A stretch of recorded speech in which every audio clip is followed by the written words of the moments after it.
Welcome to your personalized deep dive. You. Today, we're exploring higher education, Oh, okay. but not just anywhere. Right. We're heading to Indonesia. Sounds fun.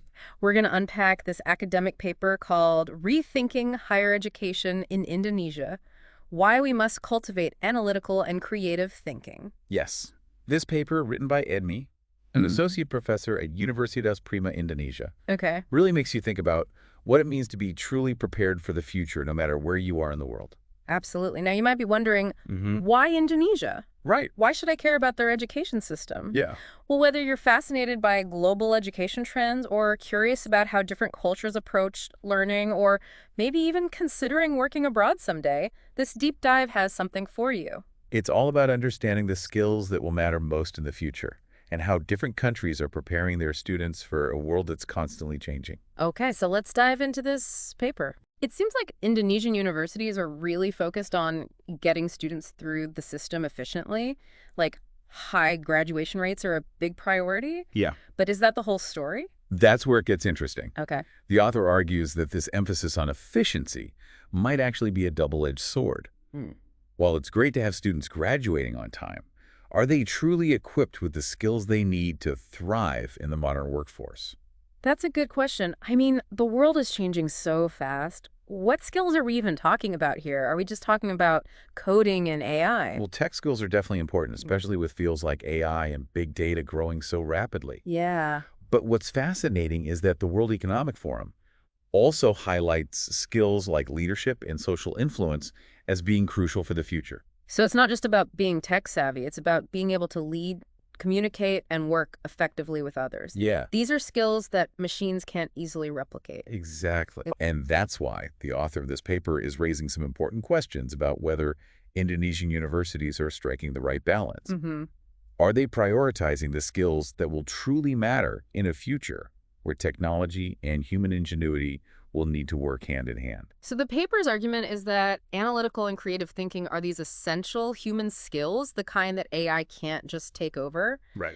But how are Indonesian universities unintentionally getting in the way of students developing these skills? That's where the idea of efficiency comes back into play. Okay. Think about it. Yeah. The easiest way to measure learning is through things like multiple choice exams that focus on memorization. Right. It's a system that's designed to be efficient to get through a lot of material quickly. Mm-hmm. But does it really allow students to grapple with complex ideas, think critically, or come up with innovative solutions? That's a great point. It makes you wonder if there are unintended consequences to this emphasis on efficiency.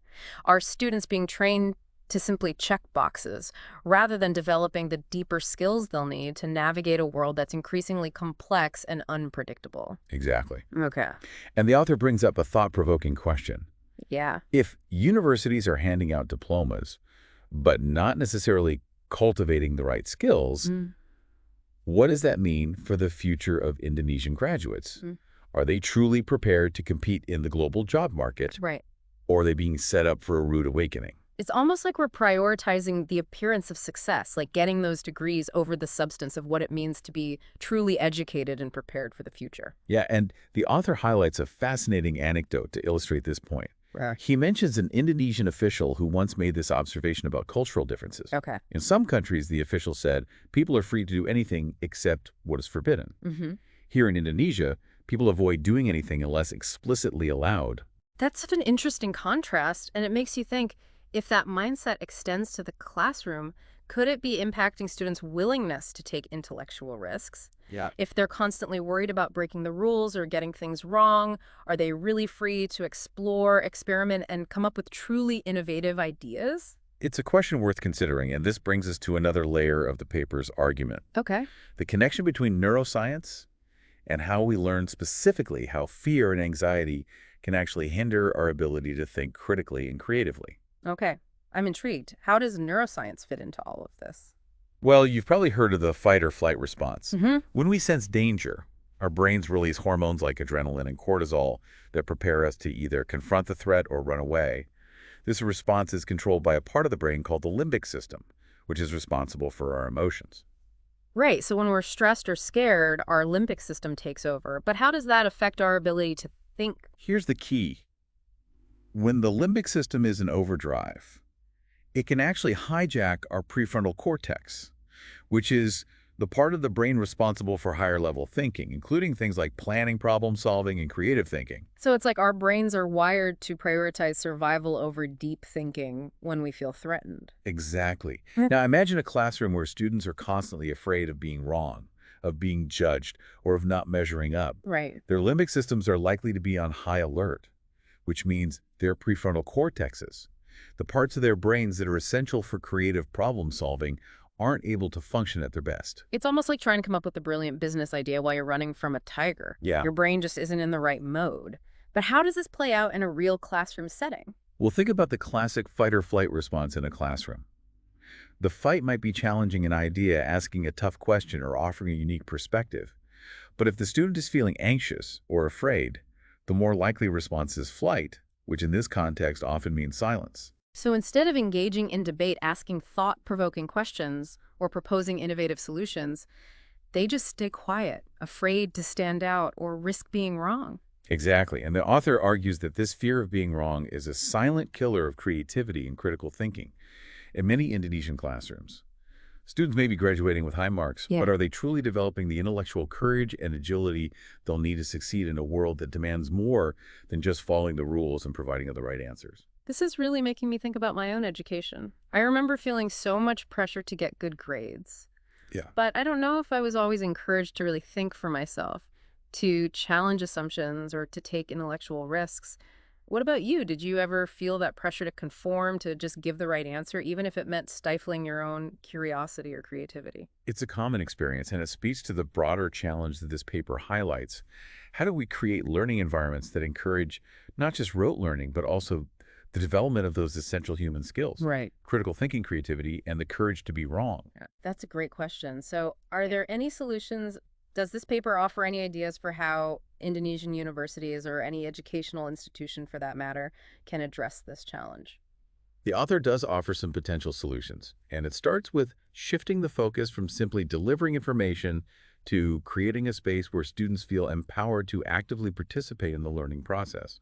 One idea he proposes is to move away from the traditional lecture format and embrace more interactive teaching methods like the Socratic method. Okay, remind me, what's the Socratic method again? I vaguely remember it from my philosophy classes, but It's a teaching style that emphasizes dialogue and questioning instead of just lecturing at students.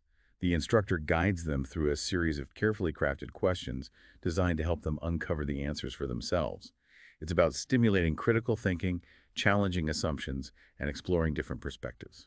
so it's less about memorizing facts and more about learning how to think. But how would that work in practice? I mean, wouldn't it be incredibly time-consuming to have these in-depth discussions in every class? It would certainly require a shift in mindset and a willingness to embrace a less structured, more dynamic classroom environment. But the potential benefits are significant. The Socratic method encourages students to actively engage with the material, articulate their thoughts clearly, and consider different viewpoints, all skills that are essential for developing critical thinking and intellectual independence.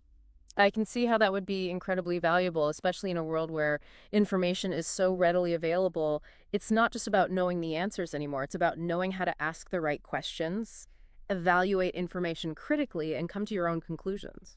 Exactly. And the author points out that this kind of shift in teaching style might require professors to get comfortable with being a little less comfortable themselves. What do you mean by that? Well, imagine you're a professor who's used to being the expert in the room, the one with all the answers. Right. Suddenly, your students are challenging your ideas, asking tough questions, and maybe even coming up with solutions you hadn't considered. That could definitely be a little unsettling, especially for professors who are used to a more traditional hierarchical classroom dynamic. It could, but the author argues that it's a crucial step in creating a learning environment that truly fosters intellectual growth. It's about embracing the idea that learning is a collaborative process, not a one-way street. I love that it's about recognizing that even the most experienced professor can still learn from their students. It makes the classroom a much more dynamic and exciting place to be. But is the Socratic method the only solution here? It's certainly not a one-size-fits-all solution, and the paper acknowledges that, but it does highlight the importance of moving away from passive learning and towards approaches that encourage active participation, critical thinking, and creative problem solving. So what are some other strategies that educators could use to cultivate these skills in their students? One approach is to incorporate more project-based learning where students work together in teams to solve real-world problems. This not only helps them develop their technical skills, but also their communication, collaboration, and leadership abilities. That makes sense. It's about giving them opportunities to apply their knowledge in a meaningful way, to grapple with ambiguity, and to come up with solutions that work in the real world, not just on paper. What else? Another strategy is to encourage students to develop a growth mindset, which is the belief that intelligence is not fixed, but rather something that can be developed through effort and learning from mistakes. So instead of fearing failure, they see it as an opportunity to learn and grow. I can see how that would be transformative, especially in a culture where there might be a lot of pressure to avoid mistakes at all costs. Absolutely. It's about creating a safe space for students to experiment, to take risks, and to learn from their setbacks without feeling ashamed or discouraged. This all sounds great in theory, but I can imagine some people pushing back on these ideas. Wouldn't it be incredibly challenging to implement these kinds of changes in a large university system, especially in a country like Indonesia, where there's a strong emphasis on tradition and hierarchy? It would definitely require a significant cultural shift, and the paper acknowledges that, but it also emphasizes that the stakes are high if Indonesia wants to prepare its graduates for the demands of the 21st century workforce. It needs to move beyond a system that prioritizes rote learning and standardized testing.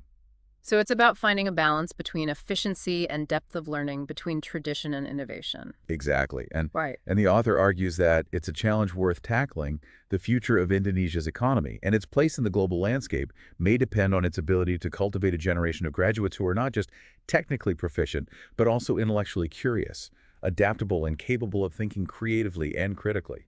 This deep dive has really opened my eyes to the complexities of education in Indonesia.